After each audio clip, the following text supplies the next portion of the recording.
Bonjour à tous et à toutes. Je m'appelle Natacha Vitali. Je suis très heureuse d'être ici avec vous aujourd'hui pour partager mes connaissances et mon expérience dans le cadre de cette capsule organisée par GIA Québec. GIA Québec est un organisme à but non lucratif qui a pour mission d'outiller les jeunes de compétences en finances personnelles et en lancement d'entreprises pour mieux les préparer au marché du travail. Je suis bénévole à GIA Québec depuis 2018. J'ai fait plusieurs cours en classe et j'ai participé à divers événements au fil des années, dont Momentum et le gala de fin d'année. Sans plus tarder, commençons. Alors, un peu sur moi d'abord. J'ai fait mes études secondaires à l'École Sacré-Cœur de Montréal, mon cégep au Collège Marianopolis. Et j'ai également obtenu mon baccalauréat en génie industriel de l'Université Concordia. Tout au long de mes études, je me suis fait un devoir de participer à des activités parascolaires. J'ai fait quelques sports, j'ai joué du saxophone dans des groupes de concerts et de jazz. Et oui, c'est mon saxophone dans la boîte juste là. Et j'ai même participé à l'équipe de robotique de mon école au secondaire et au cégep. Pour être honnête avec vous, j'ai toujours voulu être avocate depuis que j'étais très jeune. C'était toujours un domaine que je pensais que c'était une bonne carrière et que je serais bonne là-dedans. Mais en secondaire 5, j'ai eu l'opportunité de devenir capitaine de mon équipe de robotique de mon école et j'ai travaillé pratiquement tous les après-midi, tous les soirs à construire vraiment le meilleur robot possible. On a participé à une compétition cette année-là et je me souviens comme si c'était hier, on était dans les quarts des finales et notre robot est tombé en panne. Et à ce moment-là, j'ai vraiment pris la tête de l'équipe. Et j'ai mis toute mon énergie à réparer le robot. Je voulais vraiment pas laisser tomber la compétition. Je voulais continuer. Et évidemment, mes parents et mon professeur étaient là.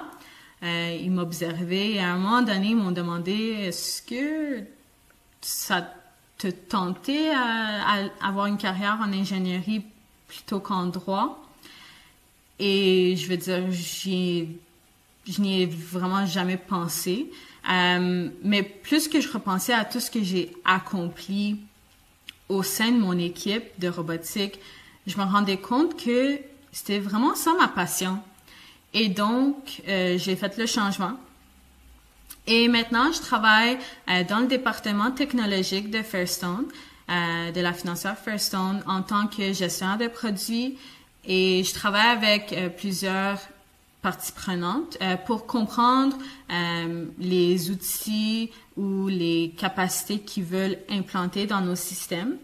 Et je collabore avec notre équipe technique composée de développeurs, de testeurs pour implanter ces nouvelles choses, ces choses innovantes pour eux. J'aime vraiment travailler avec différents types de personnes à différents niveaux de l'organisation et vraiment apprendre de nouvelles choses sur le fonctionnement de leur département. En fait, cela me permet d'élargir mes connaissances et mes capacités, tant du côté personnel que du côté professionnel.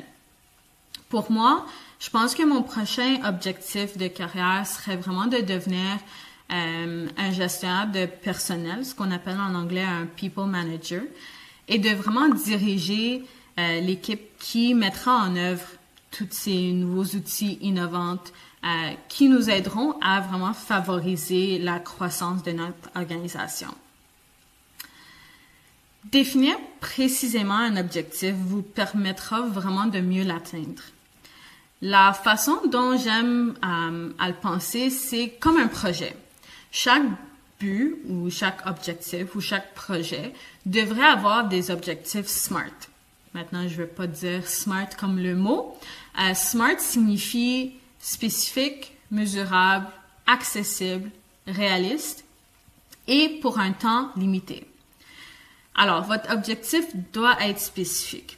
il ne peut pas être illimité, sinon vous ne serez pas capable à l'atteindre.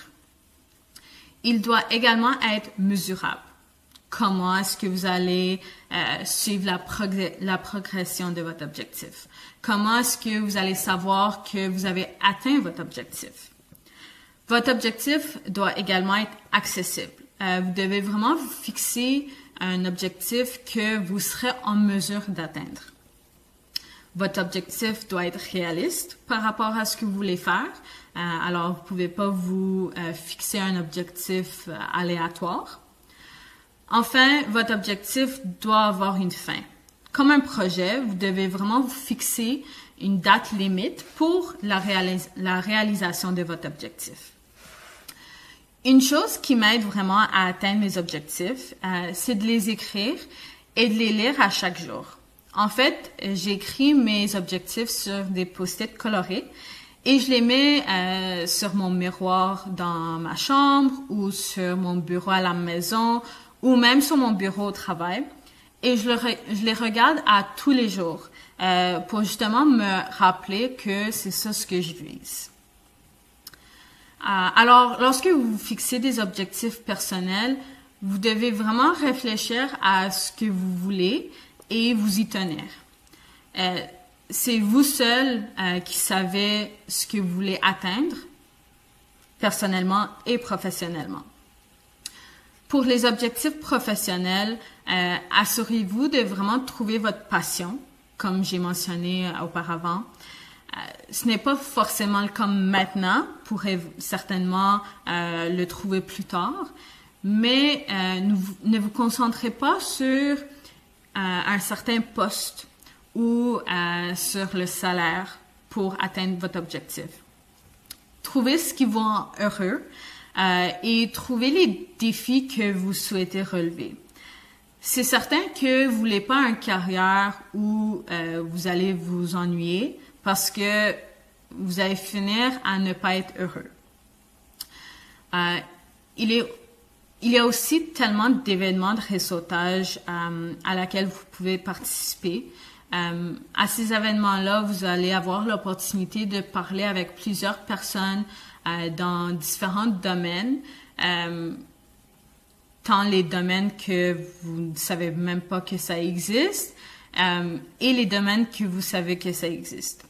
Ce que ça peut faire, c'est justement vous faire découvrir des nouveaux domaines ou même renforcer votre décision de vous lancer dans un certain domaine. N'oubliez vraiment pas que c'est normal de réévaluer vos objectifs au fur et à mesure que vous avancez dans la vie et qu'il est normal de les réévaluer plus qu'une fois. En fait, c'est suggéré de les réévaluer plusieurs fois. Vos objectifs, c'est certain qu'ils changeront au fur et à mesure de votre croissance. Je pense aussi qu'un mentor dans ces situations-là vous aiderait beaucoup. C'est quelqu'un qui vous guidera, qui vous aidera à atteindre vos objectifs. Ce mentor-là peut être un professeur, un membre de votre famille, un collègue de travail ou bien un ami. En fait, c'est quelqu'un qui a déjà l'expérience de vie, qui ressemble à ce que vous voulez réaliser et qui va vous aider à le réaliser. Une chose importante à retenir, c'est qu'un objectif professionnel ne doit pas être un certain poste ou un certain niveau dans l'organisation ou un salaire. Mais plutôt, votre objectif doit être de faire ce que vous aimeriez faire. Le poste et tout le reste viendra avec ça. Je vous invite maintenant à prendre le temps de réfléchir à vos objectifs personnels. Quels sont les trois objectifs que vous aimeriez atteindre au cours de, disons, les 2 prochains mois?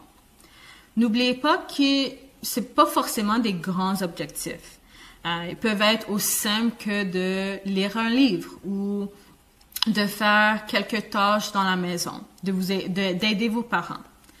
Les objectifs les plus importants peuvent être un engagement à un plus long terme, disons quelques mois ou quelques années, comme améliorer vos notes ou créer une entreprise. Certains objectifs peuvent également nécessiter un certain type de diplôme ou une certaine certification.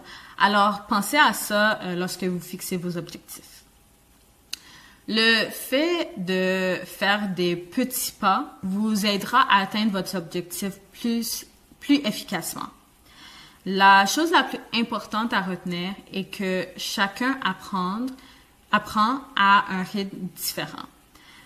De sorte qu'un objectif qui va vous prendre peut-être 2 mois à réaliser, ça va prendre à quelqu'un d'autre 6 mois à le réaliser ou vice-versa.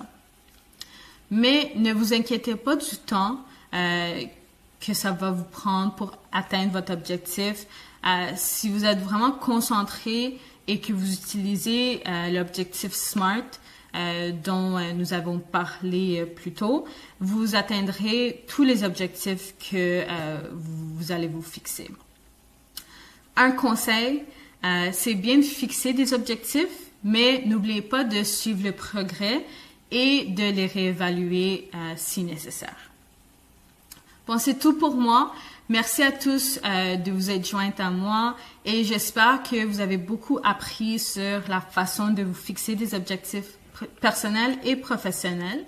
Je vous invite maintenant tous à tester vos connaissances à l'aide du quiz qui est disponible à la fin de cette vidéo. Le lien se trouve dans la description de la vidéo.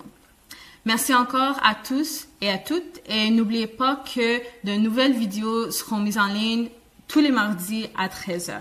Soyez prudents et n'oubliez pas que ça va bien aller.